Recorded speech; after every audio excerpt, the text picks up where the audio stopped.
1924లో ఎక్కడ చూసినా గంజాయి పంట పండించారు, ఏజెన్సీ ఏరియాలో పండించారు, దేశానికి ప్రపంచానికి ఉత్పత్తి చేశారు.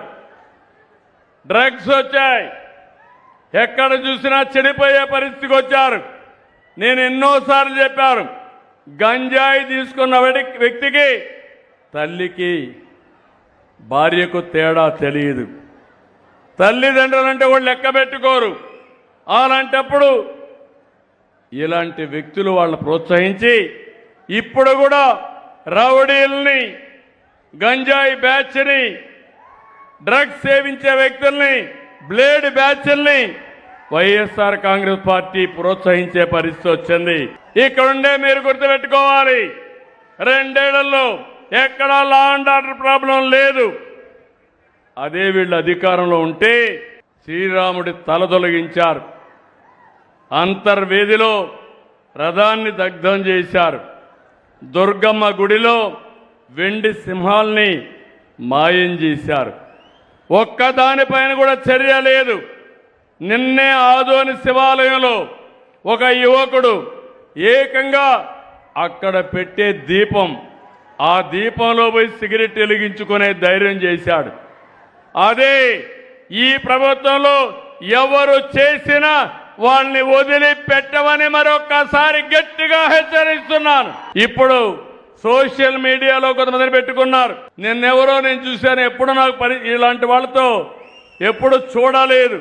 నేను ఒకటే చెప్తున్నా, ఒక రాజకీయ పార్టీ, ఒక వ్యక్తి, రావణ్ అనే వ్యక్తి పురాణాలను దూషించాడు, రాముణ్ణి సీత పైన నీచంగా మాట్లాడాడు, తీవ్రవాదాన్ని పాకిస్తాన్ సమర్థించాడు.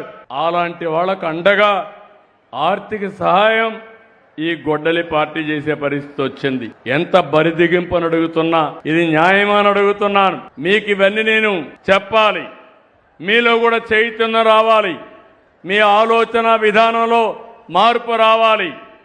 మీరు ఒక్కసారి గుర్తుపెట్టుకోవాలి, మన పక్కనే నంద్యాల పక్కన పులివెందల 2019 గుర్తుపెట్టుకోవాలి. నేనే ముఖ్యమంత్రిని. నేను ముఖ్యమంత్రిగా ఉంటే బాబాయిని గొడ్డలతో లేపేసి గుండెపోటుగా చిత్రీకరించి 2వ రోజున ఆ కత్తి నా చేతిలో పెట్టి నారాసుర రక్త చరిత్రని రాజకీయ డ్రామా ఆడి ఓట్లు సంపాదించుకున్నారు. అవునా కాదా? ఇది న్యాయమా అని మిమ్మల్ని అడుగుతున్నా. ఒక ముఖ్యమంత్రి పైన ఇలాంటి చేస్తే, అబాండాలు వేస్తే మీరు ఒక లెక్క అని మిమ్మల్ని అడుగుతున్నా. ఈ విషయాలు కూడా మీరు గుర్తుపెట్టుకోవాలి. ఏ రోజుకు ఆ రోజు డ్రామాలు ఆడుతున్నారు.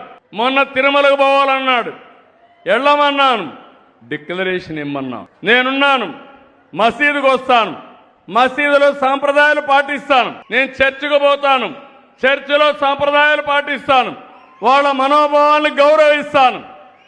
మీరు కూడా వచ్చినప్పుడు వెంకటేశ్వర స్వామికి పోవాలంటే మీరు డిక్లరేషన్ ఇవ్వాలి. ఇక ఇమ్మంటే నేను ఇవ్వనంటాడు, నిన్న మాట్లాడతాడు హే రామ్ అంటాడు. అంటే ఏమనాలి? అంటే ఇలాంటి వాళ్ళని ఏమనాలో నాకైతే అర్థం కావడం లేదు. ఇలాంటి చాలా జరిగాయి. మత విద్వేషాలు ఎవ్వరూ రెచ్చగొట్టడానికి వీలు లేదు. రౌడీలని, గూండాలని, సంఘ వ్యతిరేక శక్తుల్ని ఎవరు ప్రోత్సహించడానికి వీలు లేదు. కులాల్ని, మతాల్ని విభజించడానికి కూడా వీలు లేదు. ఎలాంటి వ్యక్తి అంటే, ఇక్కడ నంద్యాలలో విగ్రహం వాళ్ళ పార్టీయే, అతనే విధ్వంసం చేశాడు. దాన్ని కూడా రాజకీయం చేయాలని చూశారు. వాస్తవం వచ్చిన తర్వాత తోక జాడించే పరిస్థితికి వచ్చారు. నాకు ఆశ్చర్యం వేస్తుంది. మీరు కూడా ఆలోచించాలి, ఇలాంటి ఇంత ప్రవర్తన మీరు చేయొద్దండి. తండ్రి చనిపోయాడు, తండ్రికి పూజలు చేస్తారు. ఎందుకు? ఓట్ల కోసం. తల్లి బతికుంది, తల్లి ఆస్తికి ఆవిడ్ని హింస పెడతాడు. అంటే తల్లికి మాత్రం ఆస్తి ఇవ్వడు, కానీ తండ్రికి మాత్రం చనిపోయాడు కాబట్టి ఓట్లు కావాలి కాబట్టి పూజలు చేసే పరిస్థితికి ఉన్నాడు. అవునా కాదా? అవునా కాదా?